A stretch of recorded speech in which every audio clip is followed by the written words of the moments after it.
ผู้เฮอะปะนะพูดว่าหมาก็ผู้กินข้าวนะอาจารย์คิดว่าหมาบ่เด็ก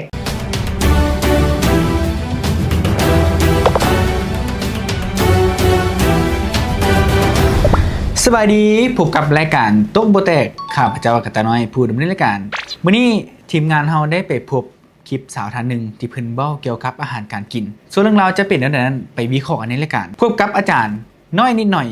ใหญ่หน่อยนึงสบายดีอาจารย์สบายดีพบกันอีกแล้วอาจารย์เป็นยังไงมื้อนี้มีประเด็นสาวท่านหนึ่งที่ว่าเพิ่นได้ให้อาหารเกี่ยวกับอาหารหมานะมีแต่ว่าให้ทีมงานเพิ่นเอาคลิปขึ้นให้เบิ่งก่อนเนาะอาจารย์เนาะเรื่องราวเป็นจังได๋โอเคป้อนหมาก็ผู้กินนะเอากินแม่เฮ้ยอย่าเครียดแม่ค่อยผู้เฮอะปะนะพูดว่าหมาก็ผู้กินข้าวนะน้องพี่ฮะขอโทษกินแม่กินหน้ากินเรื่องราวก็สิประมาณนี้อาจารย์ซอยวิเคราะห์เนี่ยเป็นยังไงอาจารย์คิดว่าหมาบ่เด็กแม่นแต่ว่าในที่นี่หมาบ่เด็กเนี่ยอาจารย์คิดว่ามันบ่ได้เป็นน้ำผู้สาวมันบ่เกี่ยวเป็นอาจารย์บางเทื่อมันอาจจะเป็นไส้กรอกหมาก็ได้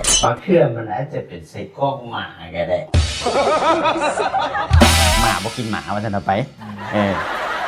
อันที่สองนี่อาจารย์คิดว่ามันน่าจะเป็นที่ว่าหมามันก็อาจจะอายก็ได้อายผู้สาวงามได้หมาก็คือคนนี่แหละมันก็อายก็มีบางเทื่อเห็นผู้สาวงามอายก็มีโอ้เป็นน้ำเราเฮ้อบ่เราขี้ร้ายบ่อาจารย์คิดว่าบ่แม่นอาจารย์เบิ่งนี่โอ้เราก็งามเด้สาวงามเด้การอาจารย์เป็นหมานี่อาจารย์ฟ้าคุบเอาเลยแหละฟ้าคุบเอาเลยแหละใส่กรอกน่ะถ้าเบิ่งจากคลิปนี่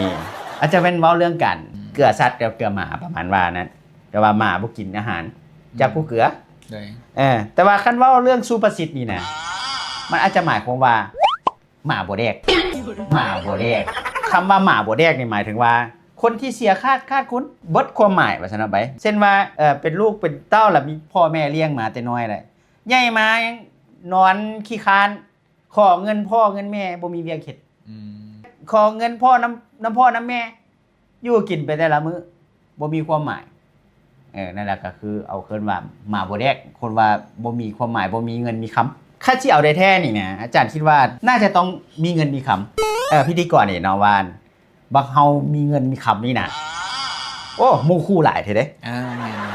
คันว่าโอ้ทุกนี่จังว่ามีผู้ใดก็บ่อยากไปหาบ่อยากกระสวนก็บ่อยากสวนไปฉะนั้นล่ะอยากให้มีเป็นคนที่มีความหมายต้องมีเงินมีคำอันนี้สำคัญที่สุดเนาะอันนี้มีเงินนี่เฮ็ดจังได๋บัดนี้พอใหญ่แล้วต้องไปซอกหาเงินหาคำไปเฮ็ดเวียกเฮ็ดงานเนาะให้มีเงินมีคำคันว่าโอ้ขี้ค้านล่ะบ่อยากเฮ็ดล่ะซอกหาเงินหาคำวิธีอื่นแบบไหนอาจารย์เพื่อให้ตัวเองมีเงินมีคำพอตัวเองมีเงินมีคำตัวเองก็จะมีความหมายเช่นว่าอันใดมันเป็นตะขายเอาไปขายเพื่อให้มันได้เงินหมาตัวนี้มันบ่เฮาอาจารย์แนะนำเอาไปขายซะหมาอยู่เงินบ่เฮาเอาไปขายเป็ดไก่โอ้มันหลายโพดมันขี้ใส่เฮือนใส่ศาลโอ้ตัวใดขี้ลายก็ไปขายอีกมันตัวใดมันขี้สะหลายเก็บไข่เลี้ยงเบิดตัวใดสังเกตบนตัวใดมันขี้สิขายเลยเมียก็คือกันถ้าสมมุติว่ามีเมียบ่แต่งอยู่แต่งกินเนาะใช้หยังก็บ่ได้อาจารย์คิดว่าขายออกขายเมียอีกแม่นเข้าอยู่เล่ายังขายเบิดพอเท่าไม่เท่ากันว่าเบิ่งแล้วบ่มีคุณประโยชน์ก็ขายเราไม่เท่าอีกฉันพอขายได้อาจารย์คิดว่าขายเพราะเขาขายปุ๊บเขาจะมีเงินเนาะเพราะเขามีเงินเขาจะมีคุณประโยชน์แสดงว่าเป็นคนที่มีคุณประโยชน์หมากกระแดกประมาณว่านั้นนะคือว่าเป็นคนที่มีคุณประโยชน์กับสังคมที่ว่าคำว่าหมาบ่แดกนี่สิว่าใช้กับเฮาบ่ได้แล้วก็ว่าเฮ็ดแบบนั้นน่ะนะ